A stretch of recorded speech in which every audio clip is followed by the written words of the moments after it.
Welcome प्यारे विद्यार्थियों। अपन चल रहे हैं 8वें पाठ के अंदर तीसरी क्लास में। हाँ, तीसरी क्लास 8वां पाठ। यस सर, बिल्कुल। और इस 8वें चैप्टर के अंदर जो थर्ड क्लास है, इस थर्ड क्लास में अपन देखेंगे कि जंतुओं में लैंगिक जनन कैसे और किस टाइप में होता है ना। जितने भी एनिमल्स है या फिर मनुष्य है तो इनमें भी तो लैंगिक जनन होता है, और वो कैसे और किस टाइप में होता है। तो लैंगिक जनन से पहले मानव के अंदर खूब सारे शरीर में परिवर्तन होते हैं, और उन समस्त परिवर्तनों को अपन शरीर के अंदर जब देखते हैं तो इन समस्त परिवर्तनों को अपन यौवन आरंभ से उनको देखते हैं। जैसे अगर नर है तो या फिर मादा है तो शुरुआत का जो दौर होता है ना, 1 से लगा करके 8-10 साल तक, उसमें तो कुछ परिवर्तन होते हैं। जैसे दांत है वो अगर गिर जाते हैं, जिनको अपन दूध के दांत कहते हैं, और नए दांत निकल आते हैं, तो ये कुछ सामान्य परिवर्तन होते हैं। लेकिन जैसे जैसे किशोरावस्था प्रारंभ होती है, किशोरावस्था का मतलब ये 13-14 साल से आगे की जो उम्र स्टार्ट होती है, तूफानी अवस्थाएं जो स्टार्ट होती हैं, इसके अंदर शरीर में खूब सारे परिवर्तन होते हैं। अगर लड़का है तो उसके अंदर खूब सारे लैंगिक लक्षण उत्पन्न होंगे, है ना। चेहरा एकदम बलिष्ठ होगा, बौद्धिक विकास होगा, शारीरिक विकास होगा, मानसिक विकास होगा, शुक्राणु बनने स्टार्ट होंगे, वीर्य बनना स्टार्ट होगा, और विपरीत लिंग की तरफ आकर्षण स्टार्ट हो जाएगा। आवाज में भारीपन आएगा, और चेहरे के ऊपर, शरीर के अलग अलग भागों पर बाल उगने स्टार्ट हो जाते हैं। तो ये सब नर के लैंगिक लक्षण होते हैं। सेम के सेम लक्षण मादाओं में भी होते हैं। और मादाओं के अंदर देखोगे तो मादाओं के शरीर पर बहुत पतले पतले महीन रोम निकलने स्टार्ट हो जाते हैं, त्वचा तेलीय हो जाती है। लड़के लड़कियों में देखा होगा चेहरे के ऊपर कुछ मुंहासे निकलने स्टार्ट हो जाती है, और दूसरों के प्रति थोड़े से सजग हो जाते हैं ना, थोड़े से क्या अधिक सजग हो जाती है। तो ये प्रक्रिया पाई जाती है जिसको अपन यौवन आरंभ के नाम से जानते हैं। तो जीवन काल का एक वो विशेष समय अवधि का काल जिसमें कुछ शारीरिक परिवर्तन होते हैं, तो उन शारीरिक परिवर्तनों की जो अवस्था होती है उसे अपन यौवन आरंभ के नाम से जानते हैं। और इस यौवन आरंभ में देखा होगा आपने, कांख में बाल निकलते हैं, और जांघ के मध्य जो जनन क्षेत्र होते हैं वहां पर बाल उगने स्टार्ट हो जाते हैं, त्वचा का रंग थोड़ा सा गहरा होना स्टार्ट हो जाता है। तो ये खूब सारे परिवर्तन होते हैं। मादाओं के अंदर भी अंडाणु बनने स्टार्ट हो जाते हैं, और प्रत्येक माह एक अंडा बनता है जिसको अपन आर्तव चक्र कहते हैं, माहवारी चक्र कहते हैं, या एमसी यानी कि मेस्टर्नल साइकिल के नाम से जानते हैं। तो ये सारी प्रक्रिया मादाओं में भी स्टार्ट होती है। तो ये सब के सब जनन के लिए आपको प्रिपेयर करते हैं, जनन की प्रक्रियाओं के लिए आपको योग्य बनाते हैं। तो नेक्स्ट हेडिंग नोट करोगे आप, मानव में लैंगिक जनन। और सर सर सर यस, मानव में लैंगिक जनन, मानव में लैंगिक जनन, मानव में लैंगिक जनन की प्रक्रियाओं के रेस्पेक्ट में अपन चलते हैं और देखते हैं कि लैंगिक जनन के अंदर सबसे पहले यौवन आरंभ स्टार्ट होता है। यौवन आरंभ, या इसको कहते हैं प्यूबर्टी, है ना। यौवन आरंभ या इसे प्यूबर्टी के नाम से भी जानते हैं। तो यौवन आरंभ या प्यूबर्टी जब होती है तो प्यूबर्टी में कौन कौन से परिवर्तन होते हैं, तो फर्स्ट में अपन बात करते हैं नर में प्यूबर्टी या फिर कौन से लक्षण पैदा होते हैं। तो नर के अंदर पहला जो परिवर्तन होता है उसमें शारीरिक, मानसिक और बौद्धिक विकास होता है। शारीरिक, मानसिक और बौद्धिक विकास होता है। शारीरिक, मानसिक और बौद्धिक विकास होता है। सेकंड पॉइंट अपन देखें तो यौवन आरंभ की प्रक्रिया जब होती है तो विपरीत लिंग की तरफ, यानी कि दूसरे जो लोग होते हैं उनके प्रति ज्यादा सजग हो जाते हैं। तो सेकंड, विपरीत लिंग की तरफ आकर्षण, विपरीत लिंग की तरफ आकर्षण स्टार्ट हो जाता है। थर्ड पॉइंट, त्वचा तेलीय होनी स्टार्ट हो जाती है, त्वचा तेलीय होती है, और चेहरे पर मुहासे निकलने स्टार्ट हो जाते हैं, चेहरे पर मुहासे निकलते हैं, चेहरे के ऊपर मुहासे निकलते हैं। नेक्स्ट अपन पॉइंट देखें तो यौवन आरंभ के बाद में देखोगे तो काख, जनन अंगों के मध्य और पूरे चेहरे के ऊपर दाढ़ी, मूछ और बाल उगने स्टार्ट हो जाते हैं। तो चेहरे पर दाढ़ी, मूछ, चेहरे पर दाढ़ी, मूंछ और उसके साथ साथ में काख एवं जनन अंगों पर बाल उगने स्टार्ट हो जाते हैं। अगर नर होगा तो नर के अंदर वीर्य तथा शुक्राणु निर्माण प्रारंभ हो जाते हैं। वीर्य और शुक्राणु का निर्माण प्रारंभ हो जाता है। ये कुछ नर के अंदर लक्षण होते हैं। स्वयं मादा के अंदर भी द्वितीयक लैंगिक लक्षण होते हैं। मादा में लैंगिक लक्षण, मादा के अंदर जब लैंगिक लक्षण उत्पन्न होती है तो मादा के अंदर लैंगिक लक्षणों के दौरान फर्स्ट में वही शारीरिक, मानसिक और बौद्धिक विकास होता है। शारीरिक, मानसिक और बौद्धिक विकास होता है। शारीरिक, मानसिक और बौद्धिक विकास होता है। सेकंड पॉइंट अपन लिखे तो वही दूसरों के प्रति सजग हो जाती है, दूसरों के प्रति अधिक सजग हो जाते हैं। सजग का मतलब है ना, दूसरों के प्रति अधिक सजग हो जाते हैं, है ना। सामने की इमोशंस जो होती है उनको भी ध्यान रखना स्टार्ट कर देते हैं। फिर त्वचा तेलीय होनी स्टार्ट हो जाती है, त्वचा तेलीय होनी स्टार्ट हो जाती है और चेहरे पर मुहासे निकलने स्टार्ट हो जाती है। चेहरे पर मुहासे निकलने स्टार्ट हो जाती है और उसके साथ में देखोगे तो काख और जनन अंगों पर बाल उगने स्टार्ट हो जाते हैं। काख तथा जनन अंगों पर, काख और जननांगों पर बाल उगने स्टार्ट हो जाती है। नेक्स्ट देखोगे तो मादाओं के अंदर अंडाणु बनना स्टार्ट हो जाता है। अंडाणु निर्माण तथा मासिक चक्र प्रारंभ होते हैं। अंडाणु निर्माण और मासिक चक्र प्रारंभ हो जाते हैं। आवाज में पतलापन आना स्टार्ट हो जाता है। आवाज में पतलापन आना स्टार्ट हो जाता है। जबकि नर को देखोगे तो नर की आवाज भाई साहब इतनी भारी होती है, बच्चों को डरा देती है, तो आवाज में भारीपन आना स्टार्ट हो जाता है। आवाज में भारीपन आना स्टार्ट हो जाता है। तो ये कुछ लक्षण नर और मादा के अंदर आने स्टार्ट होते हैं।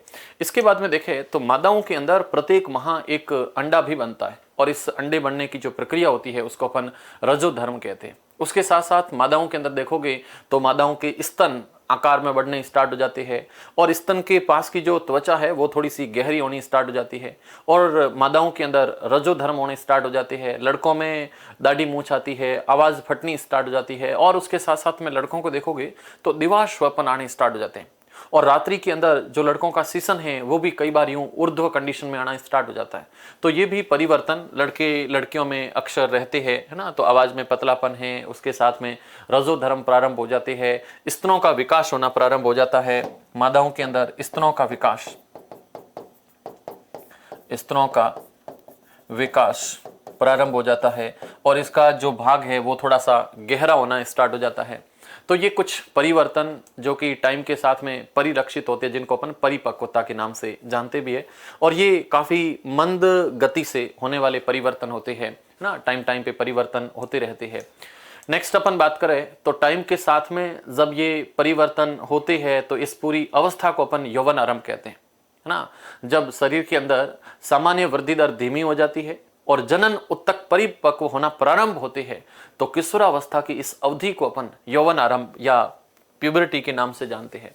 तो जनन उत्तक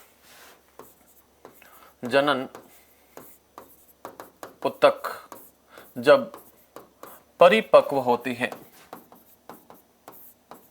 जनन उत्तक जब परिपक्व होती है तो यौवन आरंभ की, तो किशोरावस्था की इस अवस्था को, तो किशोरावस्था की इस अवधि को, किशोरावस्था की इस अवधि को यौवन आरंभ कहते हैं। यौवन आरंभ कहते हैं। किशोरावस्था के अंदर जो ये टाइम पीरियड चलता है, इसको अपन यौवन आरंभ के नाम से भी जानते हैं, या इसको प्यूबर्टी के नाम से जानते हैं। ओके, तो ये प्यूबर्टी है। पेड़ पौधों में भी होती है प्यूबर्टी। जब पेड़ पौधे परिपक्व होते हैं, हाँ, उनमें दाढ़ी मुच्छे आती होगी, पेड़ पौधों में ऐसे थोड़ी होता है। पेड़ पौधों के अंदर फूल आने स्टार्ट हो जाते हैं, और जब पौधे पर फूल लगते हैं तो समझ जाओ, है ना, कि खेत तैयार हो चुका है। तो ये प्रक्रियाएं स्टार्ट हो जाती है। वैसे के वैसे ये प्रक्रम मानव के अंदर भी होते हैं। और दूसरी तरफ जनन संरचनाएं बननी स्टार्ट हो जाती है। नर में शुक्राणु बनते हैं, मादाओं में अंडाणु बनते हैं। और ये जो जनन संरचनाएं बनती है और जो शीशन है उसके अंदर इरेक्शन आना स्टार्ट हो जाता है। और स्तनधारियों के अंदर, माँ के अंदर देखोगे तो माँ में, है ना, शरीर की जो लंबी अवधि तक गर्भस्थ या फिर जनन के बाद में जो स्तनपान की अवस्थाएं हैं, ये सब यहीं से प्रारंभ होकर के और ये प्रक्रियाएं चलती है। तो ये कुछ यौवन आरंभ की बातें थी। नेक्स्ट अपन बात करेंगे कि नर जनन तंत्र क्या है और उसमें कौन कौन से अंग रहते हैं। तो लेकर के चलते हैं नेक्स्ट में अपन नर जनन तंत्र की तरफ। और सर बस ये यही था, यस ये तो यही था, यौवन आरंभ के नाम से जानते हैं, या जिसको अपन प्यूबर्टी के नाम से जानते हैं। तो ये यौवन आरंभ या इसको अपन कहते हैं प्यूबर्टी, प्यूबर्टी या यौवन आरंभ के नाम से जानते हैं। नेक्स्ट बात करते हैं नर जनन तंत्र। नर जनन तंत्र, नर जनन तंत्र को आप देखोगे तो नर जनन तंत्र की संरचना कुछ ऐसी होती है। आप लोग सीधी सी बनाओगे, ऐसी बनाओगे यूं संरचना, और उसके अंदर आप काले का रंग लोगे, काले रंग के साथ ऐसे सबसे पहले बनाओगे शीशन, और ये शीशन का हो जाएगा यहाँ से मुंड। ओके, और इधर की तरफ होते हैं नर में वृषण, और ये पीछे की तरफ नितंब भाग, और ऐसे होने के बाद ये पैरों की संरचना ऐसे चलती है। ये जो वृषण संरचना है, इस वृषण संरचना के अंदर अधिवृषण पाया जाता है। अधिवृषण के अंदर ऐसे कुंडलित नलिकाएं घूमती है, और ये नलियां जाकर के पीछे एक अंग में खुलती है जिसका नाम है शुक्राशय। और ये शुक्राशय आगे जैसे ही बढ़ता है तो यहाँ पे एक ग्रंथि पाई जाती है जिसका नाम है प्रोस्टेट ग्रंथि। और ये प्रोस्टेट ग्रंथि वापस यहाँ आकर के मूत्र मार्ग में खुलती है। यहाँ आप देखोगे तो इसके बीच में जस्ट यहाँ पे पाई जाती है एक थैलीनुमा संरचना, और इस थैलीनुमा संरचना में इसको कहते हैं मूत्र नली, और ये है मूत्राशय। यहाँ से एक संरचना जाकर के फिर इस मार्ग में खुल जाती है, और यहाँ से मूत्र मार्ग और जनन मार्ग दोनों एक साथ बाहर की तरफ खुलते हैं। तो ये पूरा भाग नर के अंदर पाया जाता है। इसमें इस भाग को कहते हैं मूत्र वाहिनी, मूत्र वाहिनी। और ये हो जाएगा शीशन, शीशन पेनिस, और ये संरचना हो जाएंगी वृषण। वृषण में भी देखोगे तो नर के जो वृषण हैं वो शरीर से बाहर रहते हैं। यहाँ पे प्रश्न आता है कि वृषण शरीर से बाहर क्यों होते हैं, तो इसको मैं समझाने की कोशिश करूं तो आप लोग ऐसे समझ सकते हो कि इन वृषणों के अंदर शुक्राणु बनते हैं। क्या बनते हैं सर? शुक्राणु बनते हैं। यस यस, शुक्राणु, जो शरीर की सबसे छोटी कोशिका। और इस नर के वृषण में जब शुक्राणु बनते हैं तो शुक्राणु बनने के लिए कम तापमान चाहिए, लेकिन शरीर के अंदर का टेम्परेचर ज्यादा है। अंदर शुक्राणु बनना पॉसिबल है ही नहीं, इसलिए ये वृषण बाहर पाए जाते हैं। बाहर का टेम्परेचर थोड़ा सा कम है, शुक्राणु आराम से बनते हैं, लेकिन शरीर के अंदर नहीं बन सकते। ये भाग इसको अपन कहते हैं मूत्राशय। मूत्राशय की संरचना, इसका नाम है शुक्र वाहिनी।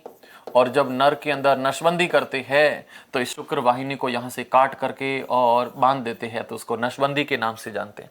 और नर में जब नसबंदी होती है तो उस प्रक्रिया को वैसेक्टोमी कहते हैं। याद रखोगे, नर में नसबंदी की प्रक्रिया को वैसेक्टोमी कहते हैं।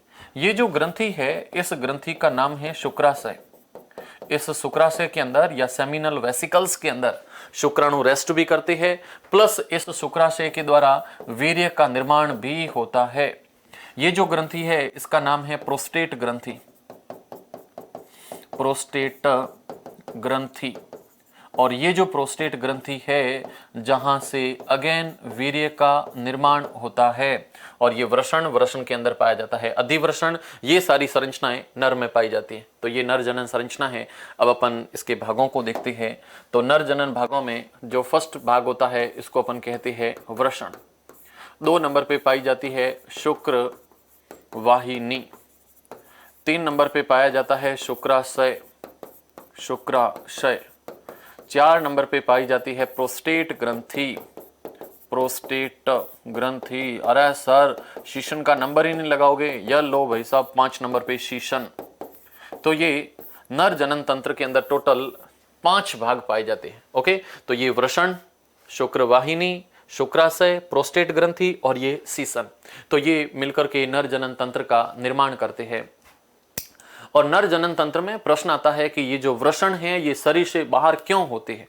तो सिंपल सी बात मैंने की भी है, और इस डायग्राम को आप देखोगे तो ये डायग्राम दिख रहा है, ये बेचारा शीशन और इस शीशन के बीच में है मूत्र मार्ग, और ये है प्रोस्टेट ग्रंथि जो ये वाली है, और इसके साथ में ये जो ग्रंथि है इसका नाम है ये जो ग्रंथि है इसका नाम है शुक्र वाहिनी। कहाँ गई, यस ये पड़ी, तो ये इसका नाम है शुक्राशय, और आगे की तरफ है मूत्राशय, ये प्रोस्टेट ग्रंथि, इधर की तरफ है शुक्र वाहिनी, ये है वृषण कोश और ये है वृषण, और पीछे की तरफ है मूत्र नलिका। ये जो पूरी संरचना है मानव के अंदर, इस पूरी संरचना में जो ये वृषण है, वृषण के बाहर की तरफ एक आवरण होता है जिसको वृषण कोश कहते हैं, या इस वृषण कोश की संरचना को स्क्रोटम भी कहते हैं। वृषण कोश की संरचना को स्क्रोटम के नाम से भी जानते हैं, और ये स्क्रोटम या जो वृषण कोश की संरचना है ये इस वृषण के टेम्परेचर को कंट्रोल करता है। वृषण शरीर से बाहर होते हैं क्योंकि बाहर का तापमान औसतन कम है, शरीर के अंदर का तापमान ज्यादा है, इसलिए वृषण शरीर से बाहर पाए जाते, उसमें भी टेम्परेचर को कंट्रोल करने का काम ये स्क्रोटम या वृषण कोश करता है। ओके, तो नेक्स्ट अपन नोट करते हैं, नर के अंदर वृषण शरीर से बाहर क्यों होते हैं। वृषण शरीर से बाहर क्यों होते हैं, वृषण शरीर से बाहर क्यों होते हैं, तो इसमें अपन लिखते हैं कि शुक्राणु बनने के लिए, शुक्राणु बनने के लिए कम तापमान की आवश्यकता होती है। शुक्राणु बनने के लिए कम तापमान की आवश्यकता होती है, शुक्राणु बनने के लिए कम तापमान की आवश्यकता होती है, जबकि शरीर के अंदर का ताप, जबकि शरीर के अंदर का ताप अपेक्षाकृत अधिक होने पर, अंदर का ताप अपेक्षाकृत अधिक होने पर शुक्राणु निर्माण संभव नहीं है। अपेक्षाकृत अधिक होने पर शुक्राणु निर्माण संभव नहीं है ना, शुक्राणु निर्माण संभव नहीं है, इसलिए शुक्राणु निर्माण की प्रक्रिया यहाँ पर पॉसिबल नहीं है, इसलिए वृषण शरीर से बाहर पाए जाते हैं, इसलिए वृषण शरीर से बाहर स्थित होते हैं, वृषण शरीर से बाहर स्थित होते हैं। ये प्रश्न बहुत अच्छे से पूछा जाता है कि ये जो टेस्टिज है या फिर जो वृषण है ये शरीर से बाहर क्यों होते हैं, तो सिंपल रीजन कि अंदर बनते हैं शुक्राणु जिसके लिए कम तापमान चाहिए, जबकि शरीर के अंदर का तापमान होता है अधिक जहां पे शुक्राणु निर्माण संभव नहीं है, इसलिए वृषण शरीर से बाहर स्थित होते हैं। तो ये पॉइंट यहाँ पर क्लियर हो जाता है कि वृषण जो है वो शरीर से बाहर क्यों पाए जाते हैं। यस, नेक्स्ट अपन देखें तो शुक्राणुओं के निर्माण की प्रक्रिया जब होती है तो शुक्र वाहिनियां पाई जाती है वृषण के अंदर जहां पे शुक्राणुओं का निर्माण होता है, और फिर उसके बाद में शुक्र वाहिकाएं मूत्राशय और मूत्र नली उसके साथ में शुक्र वाहिनी दोनों के माध्यम से जो शुक्राणु हैं वो गमन करके और जनन की प्रक्रिया के माध्यम से ये शरीर से बाहर निकलते हैं। तो शुक्राणुओं को तरल माध्यम प्रदान करने का काम जो करता है उसे अपन वीर्य के माध्यम से नाम से जानते हैं, और वीर्य दोनों जगहों से बनता है, एक प्रोस्टेट ग्रंथि और दूसरा शुक्र वाहिनी, तो दोनों से बनता है। नर के अंदर जो नर हार्मोन होता है उसको अपन टेस्टोस्टेरोन के नाम से जानते हैं, और टेस्टोस्टेरोन हार्मोन के उत्पादन और इसके श्रवण के अंदर वृषण की बहुत बड़ी भूमिका पाई जाती है, और ये टेस्टोस्टेरोन हार्मोन होता है जो नर के अंदर द्वितीयक लैंगिक लक्षणों को भी उत्पन्न करता है ना। तो नर के अंदर जो द्वितीयक लैंगिक लक्षण है इसको अपन देखें तो नर के अंदर है ना। तो नर में अपन देखते हैं, तो नेक्स्ट में वीर्य का निर्माण भी होता है और वीर्य के साथ साथ में नर हार्मोन भी बनता है। नर हार्मोन जिसका नाम है टेस्टोस्टेरोन निर्मित होता है। टेस्टोस्टेरोन का भी निर्माण होता है, यह भी निर्मित होता है। जबकि मादाओं के अंदर देखोगे तो मादाओं के अंदर मादा हार्मोन बनते हैं। 8 नंबर पे मादाओं में हार्मोन के रूप में एस्ट्रोजन और प्रोजेस्टेरॉन का निर्माण होता है। एस्ट्रोजन और प्रोजेस्टेरॉन का यहाँ से निर्माण होता है ना। एस्ट्रोजन और प्रोजेस्टेरॉन का निर्माण होता है। तो ये लैंगिक लक्षणों के दौरान ऐसी प्रक्रियाएं चलती है। तो ये वर्षण शरीर से बाहर स्थित क्यों होती है उसको अपन ने देखा यहाँ पर। और नर के अंदर पाया जाता है टेस्टोस्टेरोन, और टेस्टोस्टेरोन के बाद में जब शुक्राणु गति करते हैं तो मानव के अंदर मूत्र नली और शुक्र वाहिनी दोनों एक संयुक्त नली बनाते हैं। जैसे अपन मूत्र और दोनों मिलती है तो उसको स्खलन नलिका कहते हैं। और इसके बाद में शुक्राणुओं को तरल माध्यम प्रदान करने का काम वीर्य करता है, और इस वीर्य का निर्माण शुक्राशय और प्रोस्टेट ग्रंथि से होता है। तो नेक्स्ट बात करते हैं जनन प्रक्रिया के समय। जनन में भी मैटिंग की प्रक्रिया है ना। जब संभोग हो रहा होता है जनन, मैटिंग के समय शुक्राणुओं को तरल माध्यम प्रदान करने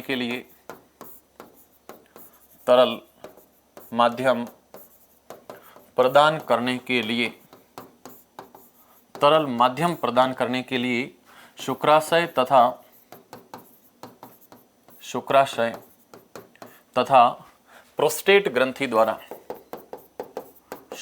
तथा प्रोस्टेट ग्रंथि द्वारा वीर्य का निर्माण होता है।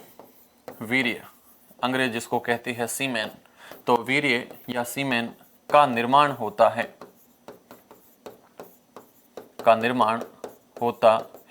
तो ये प्रक्रिया यहाँ पर चलती है और पाई जाती है।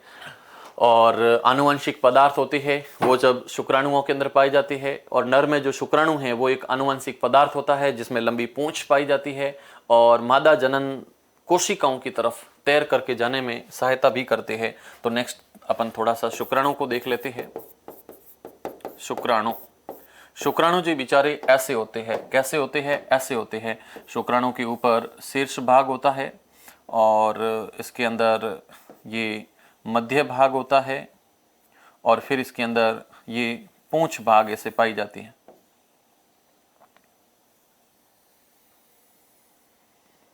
ये ऐसे इसमें पूंछ भाग पाई जाती है। अंदर की तरफ इसमें आनुवंशिक संगठन होता है, और यहाँ पर कुछ माइटोकॉन्ड्रिया की संरचनाएं भी पाई जाती है ना। ये पूरा है। तो इसके अंदर ऊपर का भाग है, इसको कहते हैं शीर्ष भाग, और इसमें आनुवंशिक संगठन होता है। आनुवंशिक संगठन यहाँ इसके अंदर पाया जाता है। बीच का जो भाग है इसको मध्य भाग के नाम से जानते हैं। मध्य भाग जिसमें ज्यादातर माइटोकॉन्ड्रिया पाए जाते हैं। माइटोकॉन्ड्रिया पाए जाते हैं। और लास्ट में पाया जाता है इसका पूंछ भाग, टेल पार्ट, और ये इसको तैरने में सहायता करते हैं। तैरने या गति में सहायता करते हैं ना। गति के अंदर इसकी हेल्प इसकी पूंछ के द्वारा होती है। तो यहाँ पर लिखते हैं कि जो शुक्राणु है, शुक्राणु यह गतिशील नर जनन संरचना है। गतिशील नर जनन संरचना है। एक गतिशील नर जनन संरचना है। और ये जो शुक्राणु हैं ये सूक्ष्म आनुवंशिक पदार्थ युक्त होते हैं। तो सूक्ष्म संरचना शुक्राणु, यह सूक्ष्म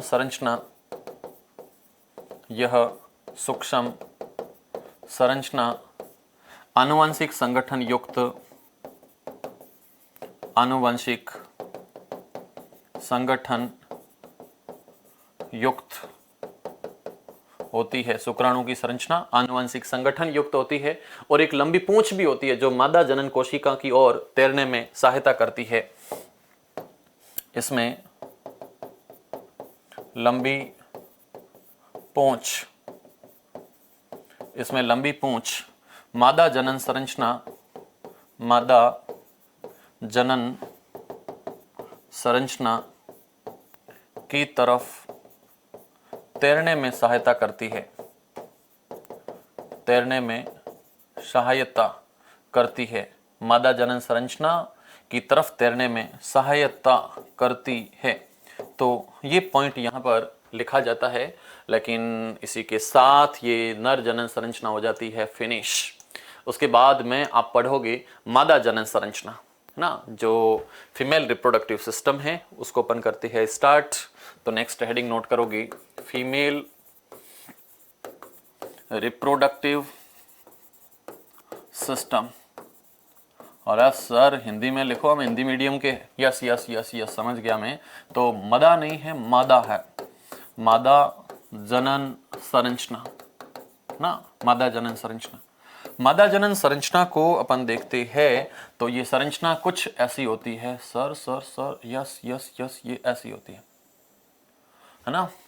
इस संरचना में यहाँ से यहाँ से यहाँ से कुछ ऐसा होता है, यहाँ से यहाँ से यहाँ से कुछ संरचना ऐसी होती है।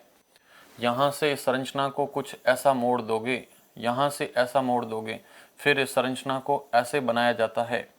इस संरचना को भी यहाँ से कुछ ऐसा बनाया जाता है, ये संरचना। उसके बाद में ये जो संरचना है, इस संरचना को थोड़ा सा यहाँ से यहाँ बनाएंगे, इसको यहाँ बनाएंगे, इसको यहाँ तक ले जाएंगे। यहाँ तक ले जाने के बाद इसको यहाँ करके ऐसे बना दोगे, ऐसे बना दोगे। इस संरचना को थोड़ा सा यहाँ ऐसे बनाओगे, इस संरचना को थोड़ा सा ऐसे बनाओगे। ओके, खत्म। इस गर्भाशय के अंदर की तरफ कुछ ऐसी झिल्लियाँ पाई जाती है। तो यहाँ से भी इस गर्भाशय के अंदर कुछ ऐसी झिल्लियाँ पाई जाती है, ऊपर के भाग में भी कुछ ऐसी झिल्लियाँ पाई जाती है। और ये जो मादा जनन तंत्र बनकर के प्रिपेयर हुआ है, इस मादा जनन तंत्र में इस भाग को अपन थोड़ा सा यहाँ बना देते हैं, इस भाग को यहाँ से सीधा ऐसे बना देते हैं। और ये भाग जिसके अंदर यहाँ अपन बनाएंगे अंडाशय, तो ये अंडाशय की संरचना यहाँ पाई जाती है, यहाँ जुड़ती है। अंडाशय की संरचना यहाँ पाई जाती है और यहाँ जाकर के ऐसे जुड़ जाती है। तो ये पूरा भाग मादा जनन तंत्र का निर्माण करता है। इसके नामकरण को करोगे तो ये जो ऊपर का भाग है इसका नाम है अंड वाहिनी। इसी को कहते हैं फैलोपियन ट्यूब। क्या नाम देते हैं? फैलोपियन ट्यूब के नाम से जानते हैं। इस भाग का नाम है अंडाशय। अंडाशय जो संख्या में 2 होती है, अंड वाहिनियां 2 होती है। ये है गर्भाशय का ऊपरी भाग जिसको कहते हैं फंडिस भाग, फंडिस भाग। और ये है पूरा गर्भाशय, गर्भाशय की संरचना। इस भाग को कहते हैं ग्रीवा भाग। नीचे का भाग इसको कहते हैं योनि भाग। खत्म, खत्म, है ना। तो ये मादा जनन तंत्र रहता है। और इस मादा जनन तंत्र को आप देखोगे इस पूरी संरचना में तो कौन कौन से भाग है, तो इसके मुख्य जो भाग रहते हैं, इसके जो मुख्य पार्ट रहते हैं, तो इस पार्ट के अंदर सबसे पहले इसमें मिलता है अंडाशय जो संख्या में 2 होती है। उसके बाद में है अंड वाहिनी या जिसको अपन फैलोपियन ट्यूब कहते हैं, ये भी संख्या में 2 होती है। 3 नंबर पे अपन लिखते हैं गर्भाशय जो एक ही होता है, जिसको अपन बच्चादानी भी कहते हैं, बच्चादानी भी कहते हैं।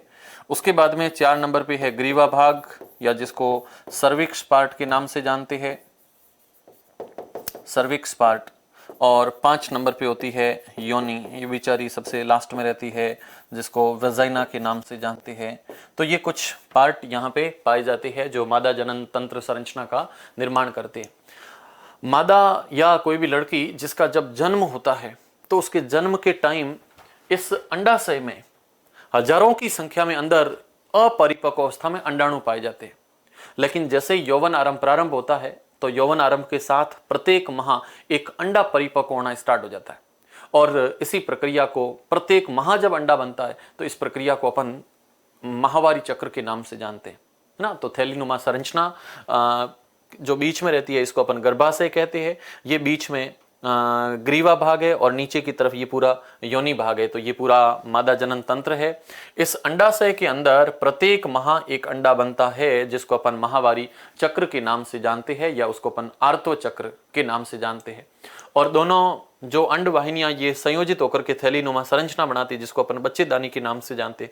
और जब बच्चा माँ के गर्भ में होता है तो यहीं आकर के उसका पालन पोषण होता है 9 माह तक, जेस्टेशन पीरियड में। और जब बच्चा यहाँ रहता है तो माँ और बच्चे के बीच में, जैसे यहाँ पे एक बच्चा है और इस बच्चे को देखोगे तो ये बच्चा ऐसे पड़ा है ना, और सर उल्टा होता है, बिल्कुल उल्टा होता है। और यहाँ इसकी नाभि और माँ का गर्भाशय, इन दोनों के बीच में एक संरचना जुड़ती है, उसको अपन कहते हैं अपरा।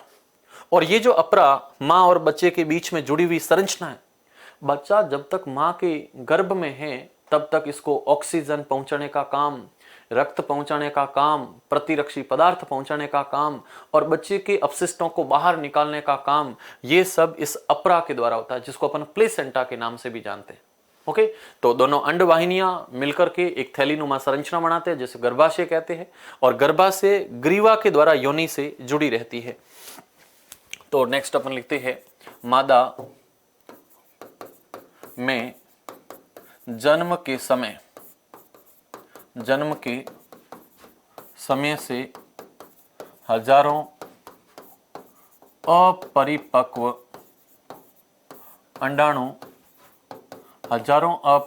अंडाणु अंडाशय में उपस्थित होते हैं। अंडाशय में उपस्थित होते हैं, हजारों अपरिपक्व अंडाणु इस अंडाशय में उपस्थित होते हैं। फिर प्रत्येक यौवन आरंभ के बाद प्रत्येक माह एक अंडा परिपक्व भी होता है। सेकंड पॉइंट, यौवन आरंभ के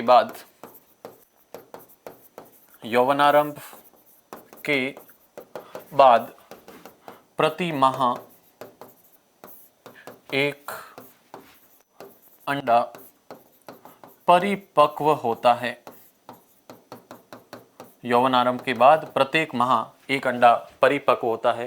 थर्ड पॉइंट अपन लिखते हैं कि जो अंड वाहिनियां हैं, फैलोपियन ट्यूब है, ये गर्भाशय जाकर के खुलती है। तो नेक्स्ट में लिखते हैं, दोनों तरफ की अंड वाहिनियां, दोनों ओर की अंड वाहिनियां एक थैलीनुमा संरचना में खुलती है, एक थैलीनुमा संरचना में खुलती है, एक थैलीनुमा संरचना में खुलती है, जिसे गर्भाशय कहते हैं,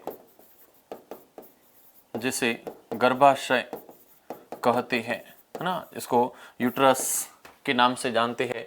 तो ये गर्भाशय की संरचना यहाँ खुलती है और यही गर्भाशय ग्रीवा के द्वारा जाकर के योनि से भी जुड़ा रहता है।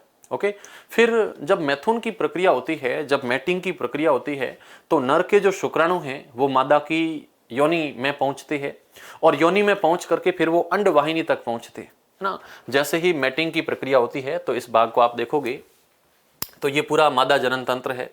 और जैसे ही मादा के अंदर मैथुन की प्रक्रिया होती है, संभोग की प्रक्रिया होती है, जैसे ही मैथुन होता है ना, मैथुन जिसको अपन संभोग भी कहते हैं, तो संभोग की प्रक्रिया में जो शुक्राणु होते हैं वो शुक्राणु इस योनि के मार्ग से इस गर्भाशय में पहुंचते हैं। गर्भाशय के बाद में ये दोनों तरफ अंड वाहिनियों तक जाते हैं। शुक्राणु, योनि, फिर यहाँ से ग्रीवा, ग्रीवा से गर्भाशय, गर्भाशय से दोनों तरफ की जो अंड वाहिनियां हैं वहां जाते हैं। और वहां जाकर के जब ये निषेचित हो जाते हैं, निषेचित का मतलब ये जो शुक्राणु हैं, ये शुक्राणु जब अंदर की तरफ जाते हैं तो यहाँ पर जो ये अंडाशय है, ये यहाँ का अंडाशय, इस अंडाशय के अंदर अंडाणु बनता है। और ये अंडाणु अगर परिपक्व होकर के और इस अंड वाहिनी में आ जाता है तो यहाँ से है अंडाणु, इधर से पहुंचता है शुक्राणु और ये दोनों जाकर के यहाँ मिलते हैं। जैसे ही मिलते हैं तो इस प्रक्रिया को कहते हैं निषेचन। प्रश्न आता है निषेचन कहाँ संपन्न होता है? तो निषेचन होता है अंड वाहिनी में, निषेचन होता है फैलोपियन ट्यूब में।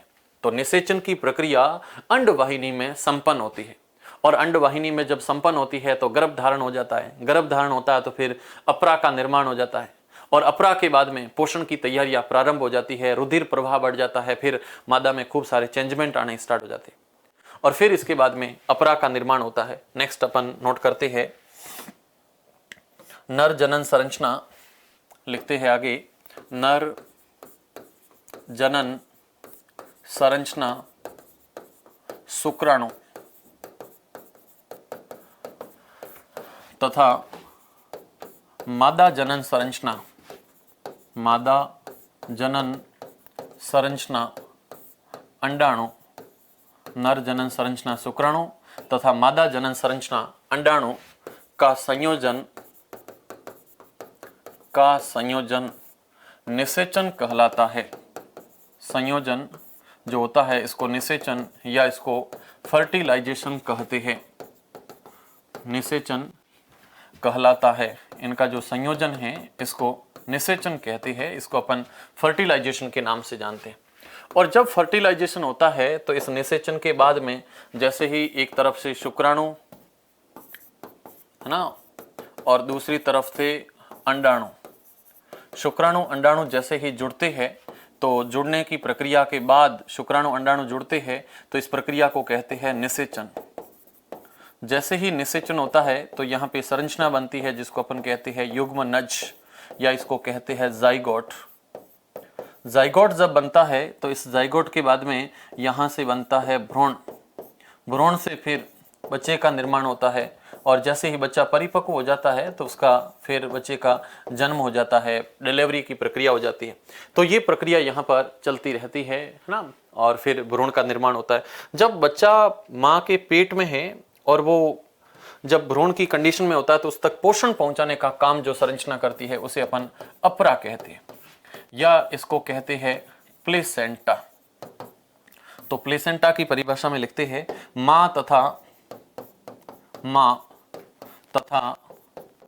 भ्रूण के मध्य नलीनुमा संरचना, नलीनुमा संरचना, माँ तथा भ्रूण के मध्य नलीनुमा संरचना जो भ्रूण को ओटू रुधिर एवं प्रतिरक्षी प्रदान करता है, प्रतिरक्षी प्रदान करता है ना और अपशिष्ट पदार्थों का निष्कासन भी करता है। इसे अपरा कहते हैं, इसे अपरा, इसे प्लेसेंटा के नाम से भी जानते हैं। इसको अपरा कहते हैं या इसको प्लेसेंटा के नाम से भी जाना जाता है। तो ये संरचना भी इसमें पूछी जाती है। और अपरा के माध्यम से माँ के शरीर में जो भ्रूण के लिए रुधिर है वो भी पहुंचता है और अपशिष्ट पदार्थ जो उत्पन्न होते हैं उनको भी निष्कासित करने का काम ये सब करता है। और लास्ट में जब बच्चे का जन्म होना होता है तो उसमें गर्भाशय की जो पेशियां हैं उसमें लयबंध संकुचन पैदा होता है जिससे शिशु का जन्म भी आसान होता है। तो जब जनन के बाद में जनन की प्रक्रिया होती है तो नेक्स्ट लिखते हैं जनन के समय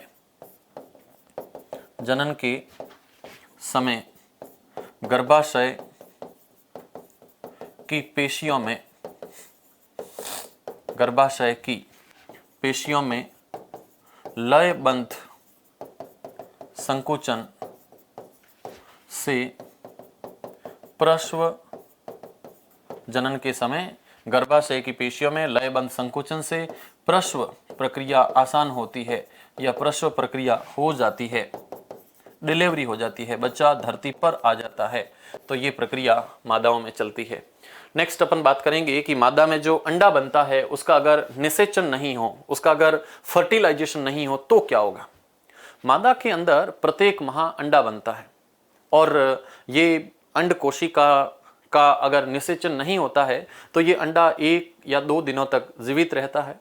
और प्रत्येक माह जब ये अंडा बनता है तो उसको अपन माहवारी चक्र के लिए भी ना जानते हैं।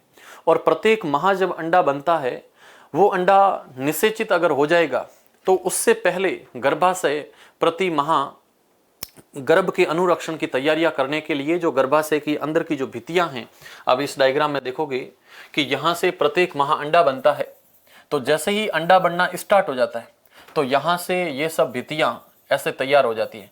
गर्भाशय के अंदर की भित्तियां, मांसल भित्तियां अंदर तैयार हो जाती है ना, अंदर मांसल भित्तियां तैयार हो जाती है जो निषेचन के लिए तैयार रहती है। और ये भित्तियां जब तैयार होती है, यहाँ पे अंडा बना और इस अंडे को बनने में लगभग 14 दिन का समय लगता है। और 14वें दिन के बाद में जैसे ही अंडा यहां आ जाता है 14वें दिन, फिर यहां पे 14, 15 2 दिन रहता है। और अगर यहां पे अंडा निषेचित नहीं होता है ना, निषेचित नहीं होता है, शुक्राणु नहीं पहुंचते, तो निषेचित नहीं होने पर ये अंडा यहां पर धीरे धीरे नष्ट हो जाता है। और जैसे ही अंडा नष्ट हो जाता है तो ये गर्भाशय की अंदर की जो भित्तियां हैं, जो गर्भ धारण के लिए तैयार हो रही थी, ये सब यहां से टूट करके श्लेष्मा के रूप में, म्यूकस के रूप में यहां से निष्कासित हो जाती है। और इस समय ये जो ब्लीडिंग होती है, ये अंडे के निषेचन नहीं होने के कारण होता है। और ऐसा जब होता है तो इसको ऋतुस्राव या रजोधर्म कहते हैं।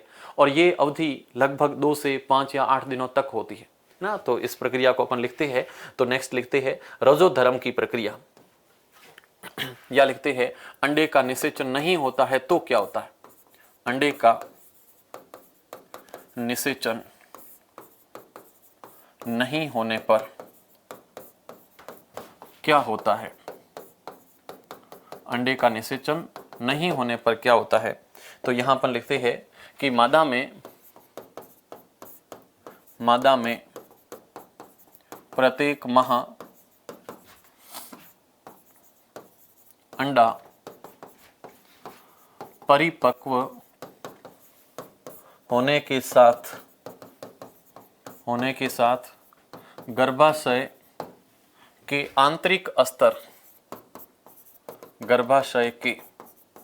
आंतरिक स्तर मांसल हो जाते हैं।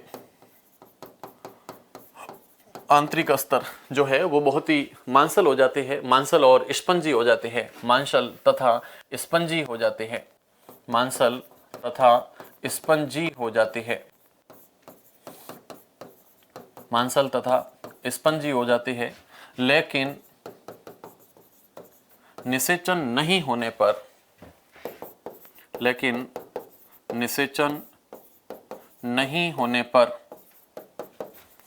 पर आंतरिक भित्तियां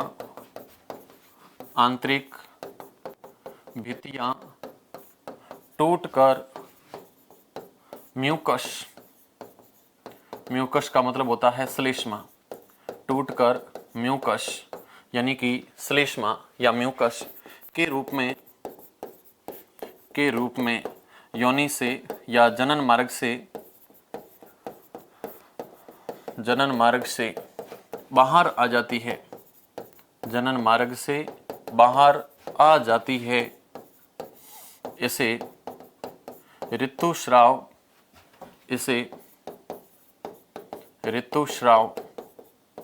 या माहवारी चक्र कहते हैं।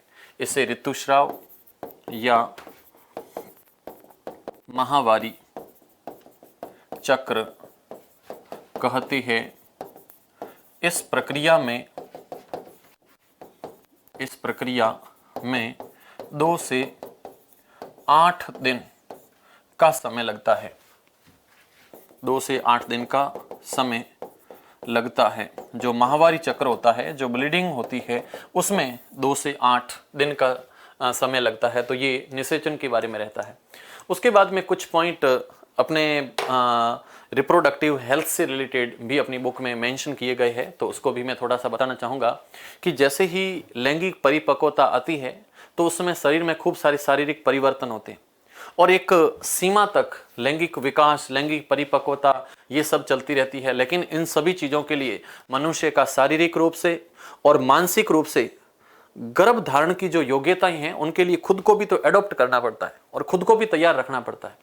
और इन सारी चीज़ों के लिए संतान उत्पत्ति हो, चाहे कोई पारिवारिक दबाव हो या संतान उत्पत्ति है, तो ये सारी चीज़ें समाज के अंदर हर तरफ से आप लोग खुद निर्णय लेने की कंडीशन में हो, तभी इन जनन प्रक्रियाओं को और शादी को कहीं कहीं ना एडॉप्ट करना चाहिए। तो कुछ अगर इसमें अनहोनियाँ हो जाती है या कुछ मिसमैचिंग होती है तो स्वास्थ्य पर बहुत ज़्यादा प्रभाव पड़ते हैं। और जब स्वास्थ्य पर प्रभाव पड़ते हैं तो इनके कारण खूब सारे रोग भी फैलते हैं और ये रोग कुछ संक्रामक होते हैं और कुछ असंक्रामक होते हैं। तो जनन स्वास्थ्य पे बात करते हैं। नेक्स्ट अगला पॉइंट आता है जनन स्वास्थ्य। जनन स्वास्थ्य और जनन स्वास्थ्य के बारे में देखें तो यहां से फर्स्ट पूछा जाता है यौन संक्रमित रोग। यौन संक्रमित रोग। यौन संक्रमित रोग जिसमें लैंगिक अंगों पर संक्रमण फैलता है और संक्रमण फैलने के कारण रोग फैलते हैं, ये कहीं न कहीं अस्वस्थता के कारण होती है। तो यहाँ पे भी अवेयरनेस रखनी बहुत जरूरी है।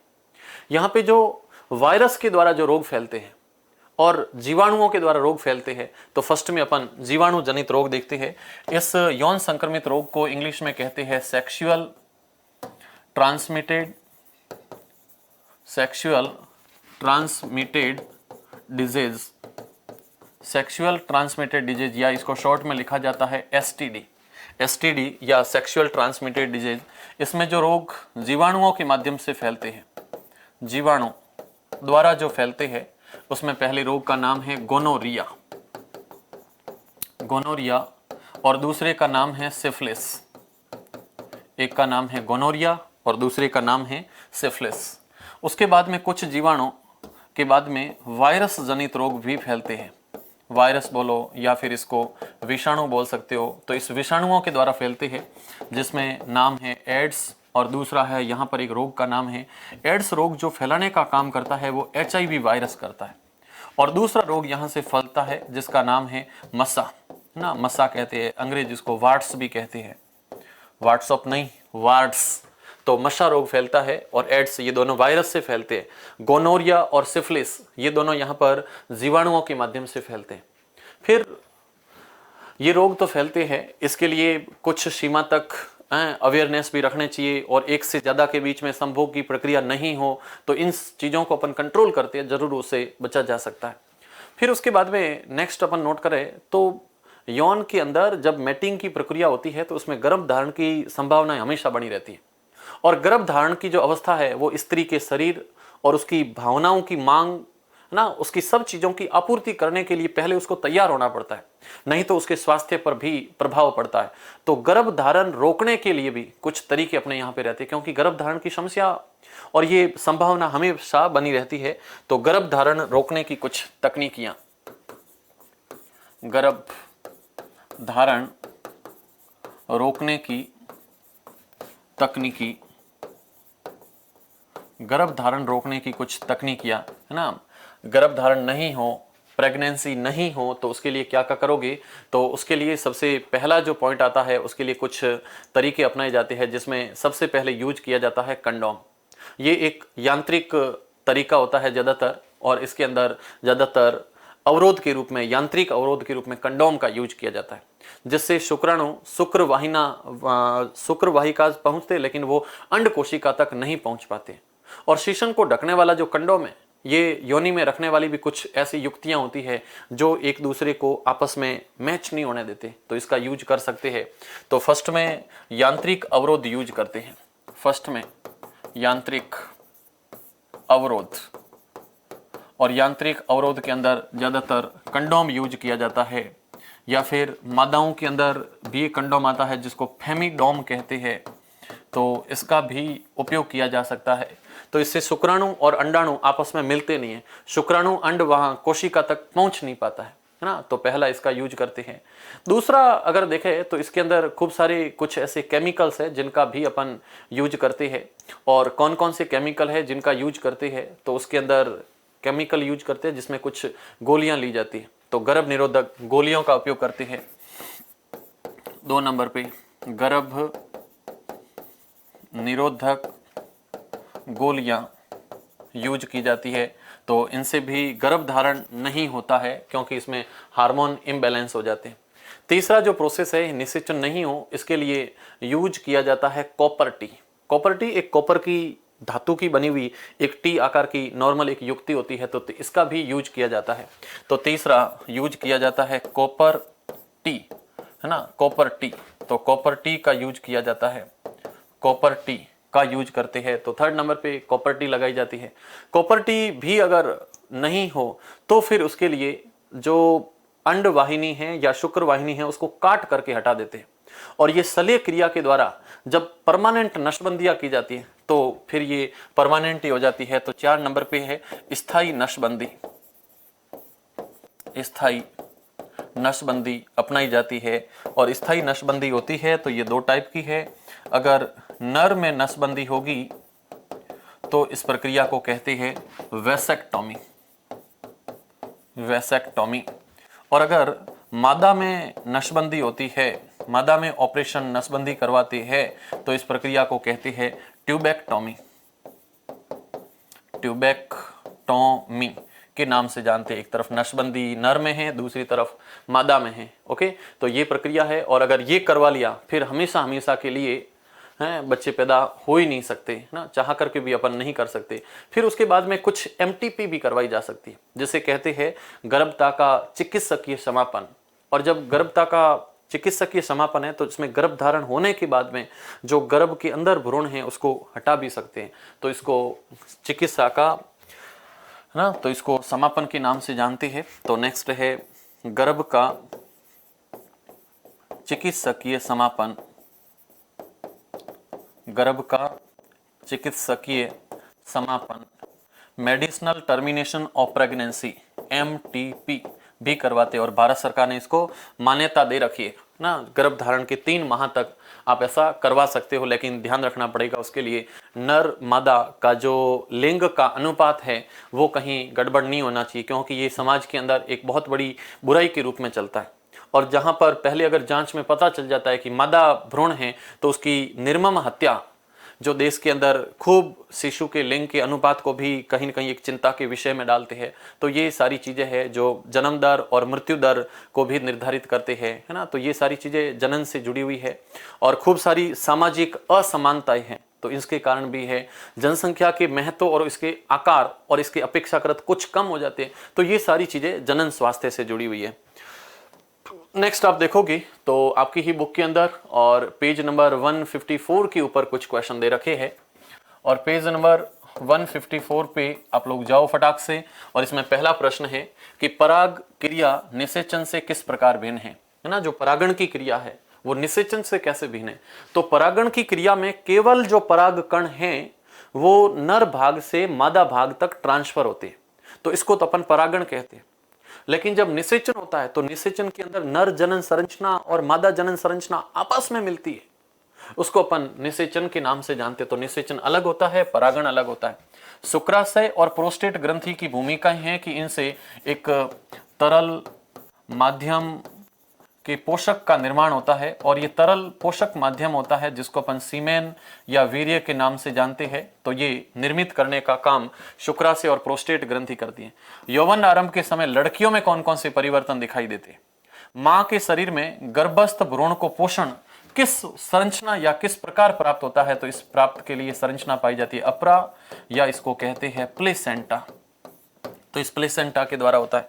यदि कोई महिला कॉपर टी का प्रयोग कर रही है तो उसे यौन संक्रमित रोगों से बिल्कुल भी सुरक्षा नहीं मिलेगी, क्योंकि यौन संक्रमित रोग एसटीडी तो इनसे नहीं पार पड़ेगी, क्योंकि कॉपर टी जो होता है वो जो स्पर्म है, शुक्राणु है, स्पर्म या शुक्राणु, इसको निष्क्रिय करने का काम करती है। लेकिन यौन संक्रमित रोगों को रोकने का काम कभी भी प्लेसेंटा क्या ना कॉपर टी नहीं करती है। ओके, नेक्स्ट अपन कुछ प्रश्न देख लेते हैं। पहला, अलैंगिक जनन में मुकुलन किसके द्वारा होता है। तो आपको पता है अमीबे के अंदर द्विखंडन होता है, यीस्ट के अंदर मुकुलन होता है, प्लाज्मोडियम के अंदर बहुखंडन होता है और लेशमानिया के अंदर द्विखंडन की प्रक्रिया होती है।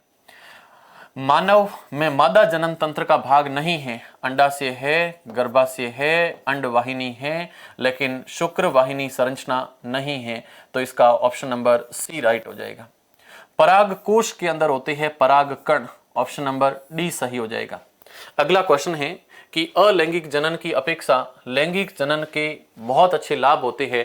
लैंगिक जनन में नर मादा अलग स्थानों से आकर के जब मैच होते हैं तो उसमें नए लक्षणों के उत्पन्न की संभावना ज्यादा रहती है, इसलिए लैंगिक जनन अच्छा होता है। मानव में वृषण के कार्य अगर देखें तो वृषण में शुक्राणु बनते हैं और शुक्राणु के साथ साथ में वृषण में टेस्टोस्टेरोन हार्मोन बनता है। तो इस वृषण से 2 काम होते हैं, एक तो यहां से शुक्राणु का निर्माण होता है और दूसरा यहां से टेस्टोस्टेरोन